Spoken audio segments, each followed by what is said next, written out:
No terceiro episódio do Caso de Negócios, a gente começou a dar uma volta pelo bairro Alto de Pinheiros, que foi planejado pela Companhia City por volta dos anos 20. Só que grande parte das terras adquiridas pela incorporadora na época eram fundos de vale e várzeas que estavam desocupadas devido às enchentes periódicas dos rios. Por isso, a urbanização dessa região ocorreu de modo lento e gradual. Vários estudos urbanísticos foram realizados até se chegar à proposta que associava ruas com canais de drenagem das águas até o Rio Pinheiros, como forma de modificar as características pantanosas da região. O primeiro arruamento de Alto de Pinheiros data de 1926, na porção que correspondia à Chácara do Barão e à parte do Sítio do Buraco, próximas às atuais avenidas Professor Frederico Hermann Júnior e Pedroso de Moraes. Em 1935, iniciaram-se as obras para a instalação das redes de água e esgoto.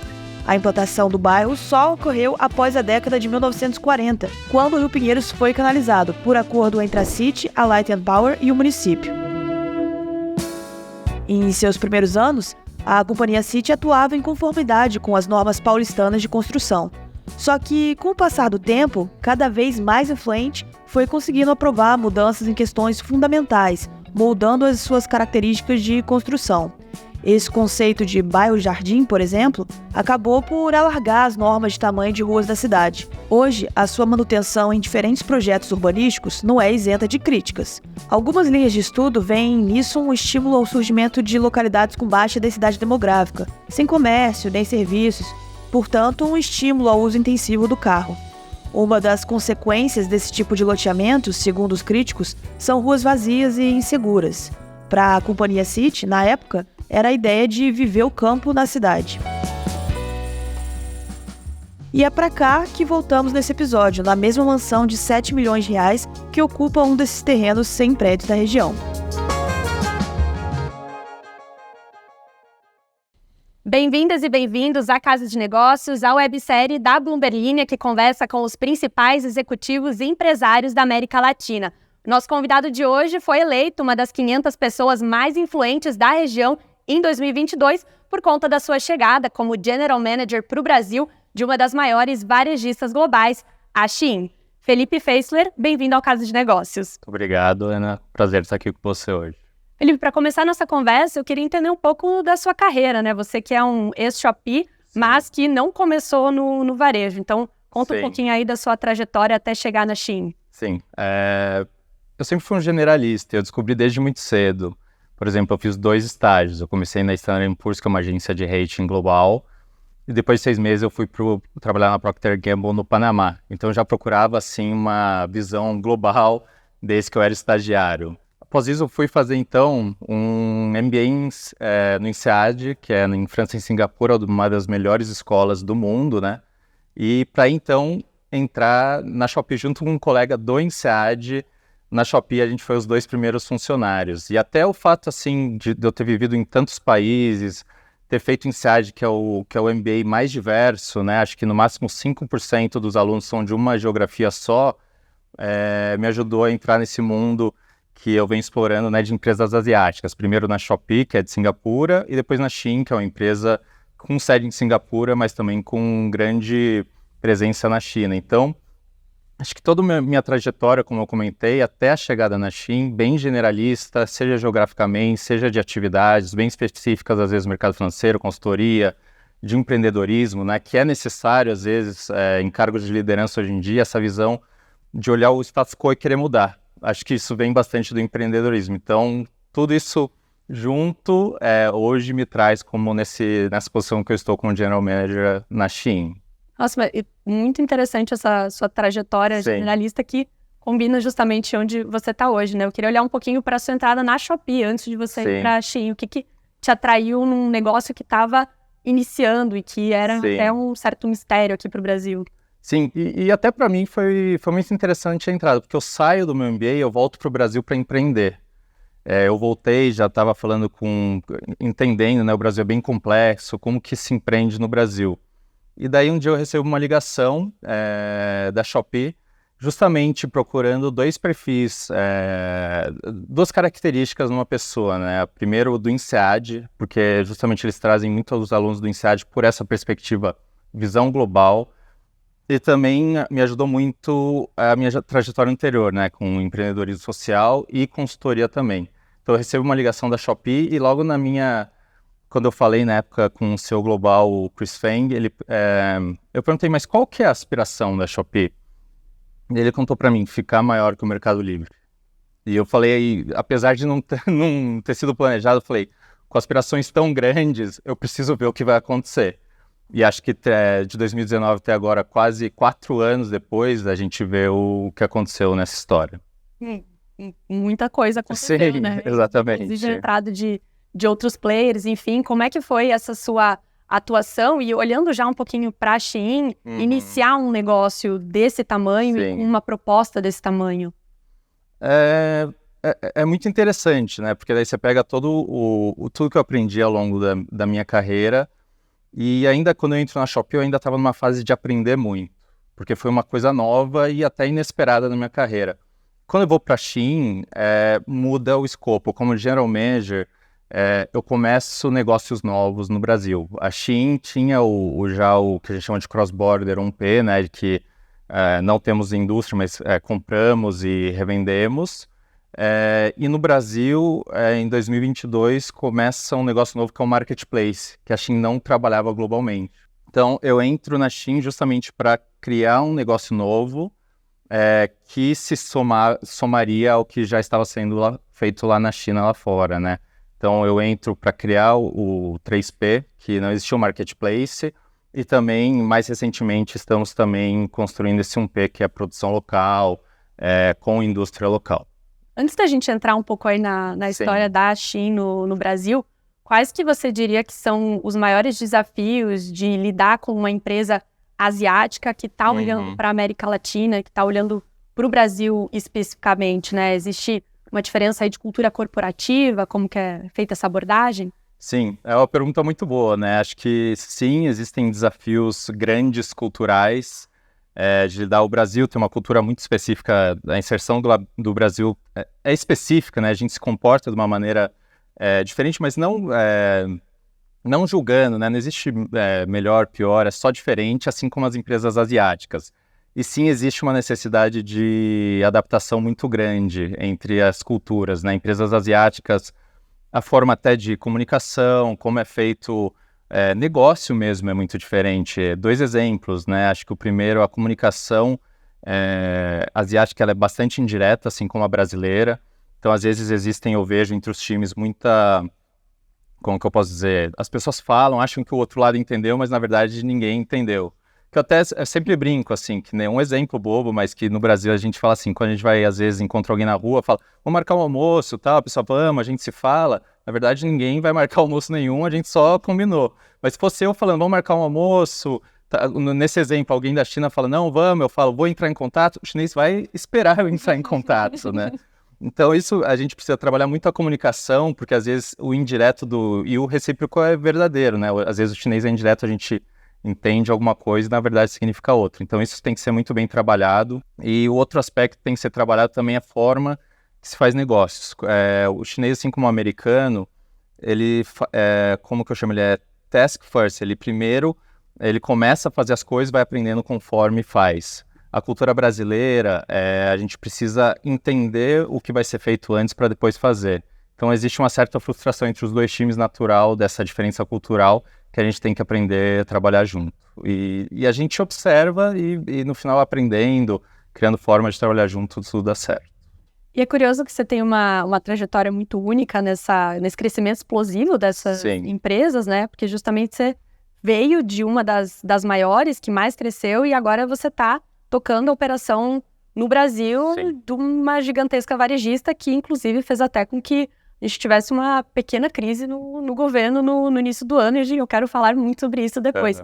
Mas antes, eu queria que você me contasse o que você vê em comum, tanto na Shopee quanto na Shein, quando elas estão olhando para o Brasil especificamente. O que as empresas chinesas e asiáticas, no geral, estão olhando para o nosso mercado? O Brasil tem sido usado por empresas asiáticas, às vezes, como o primeiro país quando se olha para a América Latina. Dado o tamanho, né, acho que o Brasil, apesar de sua complexidade, a gente tem cerca de 220 milhões de pessoas, então uma vez que você entende o mercado, você consegue expandir rápido. E o brasileiro tem um fit muito grande com o produto que as empresas asiáticas querem. Por exemplo, a Shein. A Shein traz uma diversidade, uma qualidade, um preço que o público brasileiro espera, ele busca, né? Então, a gente vê fits muito grandes entre o produto da empresa asiática e o público da população brasileira. Isso tem ajudado a trazer muito empresas asiáticas. A gente vê justamente as empresas asiáticas entrando no Brasil crescendo muito. Explica então pra gente um pouco como que funciona o modelo da Shein no Brasil nesse momento. Sim, vale lembrar que a Shein é uma varejista global, né, de moda e lifestyle, que a missão é levar a beleza da moda para todos, né? E essa missão permeia muito o nosso dia a dia.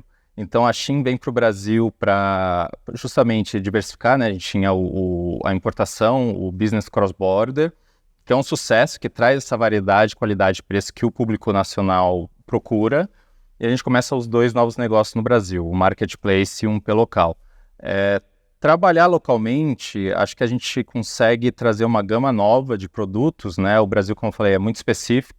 Então a gente tem, às vezes, uma moda que tem que ser muito rápido, saiu na novela, saiu num filme. O brasileiro quer essa moda rápido, que às vezes trazer de tão longe demora até você produzir e trazer. E o brasileiro tem fortalezas na indústria, por exemplo, o jeans. O jeans brasileiro é muito bom, ele é competitivo globalmente e ele veste a mulher brasileira, que tem um corpo diferente da asiática ou de qualquer outro país do mundo. Então, acho que esses 3 negócios, o cross-border, que eu chamo que é trazer os produtos da China, mais os 2 negócios que a gente está criando no Brasil, eles se complementam, né? Em produto, em preço, em velocidade. Acho que é um bom complemento entre os três negócios que nós temos. Você consegue abrir para a gente qual a porcentagem que é trabalhado no Brasil, entre 1P ou 3P? Sim, são números que eu ainda não consigo abrir, mas temos planos de levar 85% nosso business local até 2026 e que hoje já é bem relevante, principalmente o Marketplace. O Marketplace começamos aí com a minha entrada em maio de 2022, cresceu bastante, estamos bem confiantes no crescimento tanto do Marketplace como do nosso 1P local. Uhum. De onde que vem esse benchmark de 85%? O 85% ele vem do que acreditamos que é a capacidade local de produção e do Marketplace. O nosso Marketplace, apesar de não poder abrir números, ele vem com um crescimento muito relevante, né? Assim como a gente viu outras empresas, como a gente comentou, a Shopee, que o Marketplace cresce, né, muito rapidamente, no ambiente que às vezes as pessoas davam um competitivo já estabelecido entre os outros competidores. A Shein se encaixa como um novo player nesse mercado, com um fit de produto muito bom e com um crescimento muito rápido. E que acreditamos que com o 3P e 1P local, dado que a qualidade que a gente consegue oferecer e também algo que talvez o cross-border nunca consiga entregar, que é essa velocidade, no mesmo dia, que a gente quer, que eventualmente a gente consiga chegar nos próximos anos, né? Acho que daí sim a gente tem que usar de business locais para entregar esse serviço que a velocidade importa também para os brasileiros. Uhum. Como que estão sendo feitas as negociações com outras empresas, como por exemplo a Coteminas, que anunciou logo em seguida que vai ser parceira de vocês, né, nesse empreendimento aí de aumentar a produção local? Como que vocês estão conversando com outras companhias locais? Sim, a gente tem entrado em contato, né, desde 2022 com essas outras empresas. Tem sido um contato muito interessante, na verdade, porque justamente a Shein tem uma forma de trabalhar inovadora, né? Então, a gente fala que a gente faz a produção on demand, sob demanda. Então, ao invés de fazer grandes produções de 1.000, 5.000, 10.000 peças, e depois espera para ver se vende, a gente produz com muita variedade, batches, né, de 100 peças, testa a demanda, e se houver demanda, a gente cresce. E com isso, a gente consegue diminuir entre 20% e 30% a perda de toda a cadeia, né? Que daí explica a nossa variedade, a qualidade e o preço que a gente proporciona. Então, quando a gente vai negociar, seja com Coteminas ou outras empresas do setor, a gente é muito didático em explicar como que a gente é diferente do mercado, como a gente é disruptivo, e como que nessas parcerias a gente consegue trabalhar junto e os dois lados ganham. Até os 3 lados ganham, não só a gente e o outro, o fabricante, mas também o consumidor, né? Porque o brasileiro ele quer diversidade, ele quer qualidade, ele quer preço. Então, quando a gente senta com os nossos parceiros, a gente se explica, às vezes, dependendo daí do parceiro, se eles são, vamos dizer, se eles estão dispostos a tomar risco, eles logo aceitam, mas às vezes a gente vê, uma parte da indústria um pouco assim, vamos ver o que vai acontecer com os outros, depende também de geração, quem que é o dono da fábrica? É alguém que está lá há 50 anos e passou por tamanhas crises e que grandes mudanças às vezes traz um pouco de receio, ou às vezes é a nova geração que quer coisa nova, que quer produzir de um jeito diferente. Então tem várias discussões que permeiam, mas no geral a gente tem visto uma aceitação boa, porque no final a indústria ela quer crescer, ela quer fazer uma forma diferente, traz uma novidade até como é a produção. Então a gente tem visto uma curiosidade, uma aceitação boa, mas que demanda sim uma explicação de como é um jeito novo de fazer, demanda, e a gente tem trabalhado assim bem didaticamente com cada fornecedor. E como tem sido a resposta? Sendo muito boa, a gente vê que nem às vezes toma mais tempo. Acho que o ano passado, 2022, que se você falasse o nome Shein 2022, os compradores sim, né, conhecem, mas os produtores locais talvez não tanto. Mas conforme a gente sai na mídia, começa a sair papers, né, do mercado sobre o nosso tamanho, a importância da marca, a relevância que a gente tem, acho que isso tudo traz confiança para os nossos parceiros trabalharem com a gente, que acho que a confiança saindo na mídia e vendo até o commitment, né, que a gente fez com o mercado de criação de emprego, de investimento, né, e de percentual de produção local, isso mudou assim. A gente vê que hoje em dia a nossa conversa é muito mais rápida e os nossos fabricantes vêm com muito mais confiança hoje em dia. Você mencionou essa redução de 20% a 30% no excedente de produção, né? Que estaria aí dentro dessa política ESG, que muitos investidores, muitas empresas estão olhando. E qual que é a preocupação da Shein? Como que a Shein monitora, digamos assim, o que os seus fornecedores estão fazendo tanto na China como na produção local aqui em relação ao meio ambiente, em relação à força de trabalho? Sim, a gente tem uma preocupação grande, né, nesse assunto. Acho que a sociedade inteira tem uma preocupação grande. E a gente trabalha, acho que o próprio diminuir o desperdício entre 20% e 30% tem um impacto, né?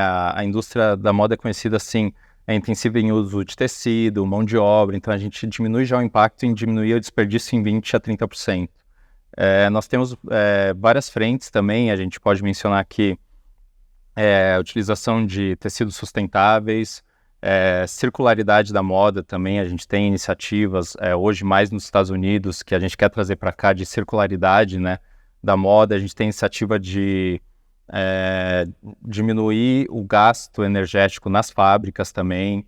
A gente tem iniciativa sim de controle, né, de garantir que a mão de obra usada para as nossas peças ela segue, né, protocolos de cada país. No Brasil, a gente, junto com a construção desse time de 1P e produção local, a gente constrói o time de compliance também, que daí para visitar as fábricas, ver se todos estão produzindo de acordo com as normas locais. A gente faz parceria com ONGs, né? A gente tem uma parceria muito interessante com a Laço Rosa, que é uma ONG que cuida de mulheres com câncer de mama. Então a gente faz doações e a gente tem iniciativas de empoderamento feminino. Então a gente toma bastante cuidado nesse tópico e tem bastante atividades. E devemos ter ainda bastante novidades vindo aí 2023, 2024. Quais são as outras justificativas que você diria que fazem com que o preço da Shein seja tão competitivo em todas as frentes que vocês trabalham? Sim, nosso preço é competitivo, pelo que eu expliquei, pelo on-demand, né? Então, e eu diria outro fator, a gente é online first. A gente tem algumas atividades offline, né? A pop-up, a gente teve uma pop-up 2 no ano passado no Rio e em São Paulo. Esse ano tivemos uma em Salvador. Estamos planejando mais 3 para esse ano, mas a gente é digital first. Então a gente produz de uma maneira que traz menos desperdício, a gente traz mais variedade, né? Isso diminui o preço. A gente tem, por exemplo, a gente não teria casos de colocar 5, 10 mil peças numa loja, vamos dizer, não tem nenhuma demanda. O que os varejistas offline fazem com essas peças depois? Isso traz um custo maior para todas as peças, não para as peças só que serão descartadas ou terão outra finalidade, mas para toda a cadeia isso impacta. E a gente também ser online, acho que o mundo online a gente consegue também centralizar mais. A gente não tem a gente põe todo o estoque em um lugar e de lá distribui para todas as regiões do Brasil, por exemplo. Em vez de você ficar levando estoque entre diferentes cidades que podem ter diferentes demandas. Acho que essas inovações, tanto na produção como na distribuição, acho que ajudam a explicar os nossos preços competitivos. Dentro da sua carreira, assim, o que você vê na cultura da Shein, digamos assim, que você vê como uma boa perspectiva aí para os próximos meses, para os próximos anos, e te coloca aí numa ótima posição para gerenciar esse negócio? Sim, acho que a cultura da Shein é muito interessante no sentido de dar espaço para a pessoa tentar e dar espaço para novas ideias, isso não só para mim, para todos os times, e uma empresa com espaço de tentar também dar espaço para errar, porque se a gente não está errando, quer dizer que a gente não está tentando o suficiente. Então a gente às vezes vem de uma cultura corporativa, talvez do Brasil, em que errar era um pecado muito grande, uma vergonha. Às vezes empresas que crescem tanto, você tem que errar. E às vezes então, grandes projetos que a gente estuda, alinha, às vezes a gente testa em 2 semanas, 1 mês, se não é esse o caminho, a gente para, muda de rota e às vezes abandona completamente o projeto. E não está errado. O time às vezes pode ficar frustrado, mas daí eu explico que numa cultura de teste, crescimento, isso tem que acontecer.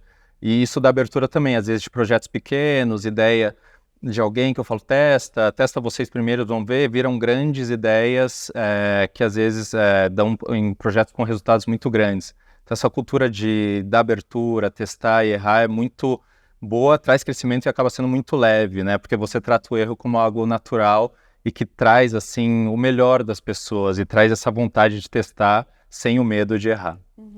Eu te pergunto isso porque a gente tem agora na 3ª temporada o nosso quadro Momento Lembrança. Sim. E a gente estava conversando antes, você trouxe um livro aqui pra gente conversar. Se você puder explicar por que você escolheu esse livro para participar desse momento e o que ele tem a ver aí com essa cultura da empresa que você está comentando. Sim, esse livro chama The Culture Map, eu li no INSEAD, que eu falei, é uma professora do INSEAD que escreve, que foi muito interessante, acho que para trazer essa ideia de diferentes pessoas, diferentes lugares se comportam de maneiras tão diferentes, não tem certo ou errado, a gente tem que se adaptar, né? E 2 coisas chamam a atenção nesse livro que eu queria trazer hoje, eu até deixei a página marcada. O primeiro é um livro que divide a cultura em 8 aspectos e trabalha a diferença entre cada país nesses 8, né?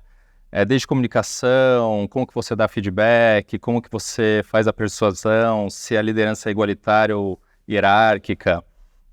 E talvez uma coisa que eu acabei de comentar, né, sobre a cultura de teste e errar, seria a forma de persuasão, que culturas asiáticas, que é application first, você precisa primeiro fazer e depois você vai adaptando ao longo do caminho. Então essa é uma cultura asiática muito forte que dá essa abertura de tentar fazer e se der errado, tá tudo bem, a gente adapta.